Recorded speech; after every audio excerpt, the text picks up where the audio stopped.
Assalamualaikum warahmatullahi wabarakatuh.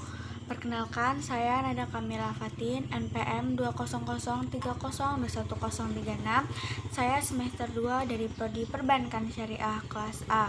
Nah, di sini saya akan mengumpulkan tugas UAS dari mata kuliah Ushul Fiqih dengan dosen pengampu Ibu Nurul Mahmudah.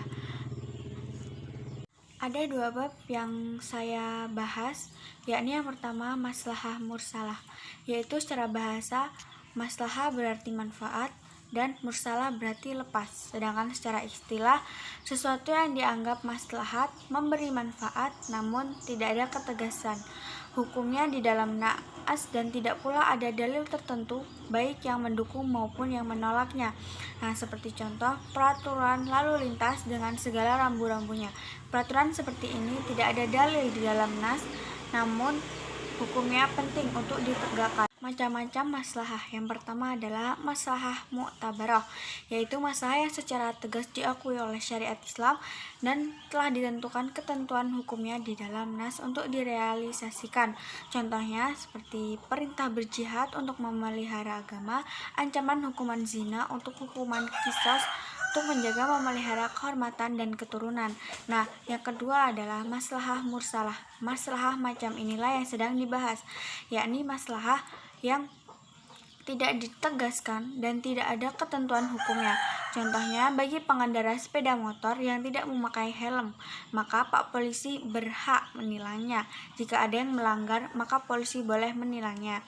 Nah, yang ketiga adalah maslahah mulghah, yakni sesuatu yang dianggap maslahah oleh akal pikiran tetapi dianggap palsu karena bertentangan dengan ketentuan syariat.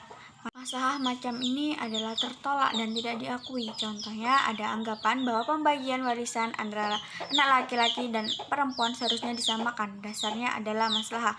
Masalah semacam ini bertentangan dengan ketentuan syariat. Nah, selanjutnya ada syarat-syarat maslahah mursalah. Yang pertama, benar-benar mendatangkan manfaat dan menolak madlarat atau maslahah yang hakiki, bukan hanya dugaan belaka. Yang kedua, berupa kepentingan umum, bukan kepentingan pribadi. Nah, yang ketiga, tidak bertentangan dengan ketentuan yang ada dalam nas dan ijma. Adapun asas maslahah harus meliputi 5 hal, yaitu memelihara agama, pemeliharaan jiwa raga, pemeliharaan akal, pemeliharaan keturunan dan kehormatan, dan yang terakhir pemeliharaan harta benda. Nah, yang kedua adalah pengertian urf atau adat istiadat. Nah, menurut bahasa berarti sesuatu yang dipandang baik dan diterima oleh akal. Nah, menurut istilah berarti sesuatu yang tidak asing lagi bagi masyarakat karena telah menjadi kebiasaan dan menyatu dengan kehidupan mereka, perkataan maupun perbuatan. Nah, macam-macam urf dari sisi legalitas syariah. Yang pertama ada al-urf al-sahih. Adat istiadat yang benar adalah suatu hal yang baik yang menjadi adat kebiasaan masyarakat namun tidak menghalalkan yang haram, dan begitu pun sebaliknya. Contohnya, suami belum bisa membawa istrinya jika istri tersebut maharnya belum lunas secara penuh. Yang kedua adalah ada al-urf al-fasid. Adat istiadat yang tidak benar adalah sesuatu hal yang menjadi adat kebiasaan. Contohnya, menyajikan makanan atau minuman keras.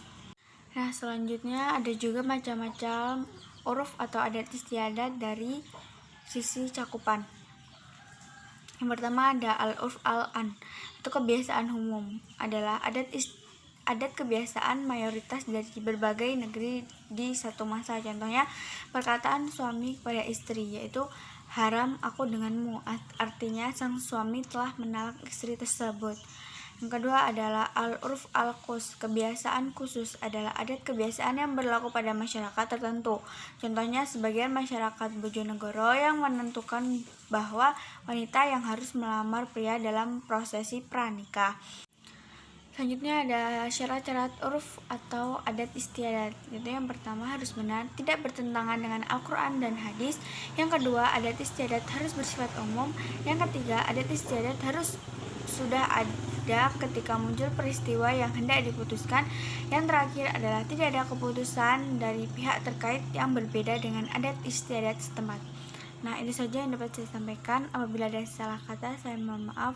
Dan kepada Allah saya mohon ampun. Saya akhiri. Wassalamualaikum warahmatullahi wabarakatuh.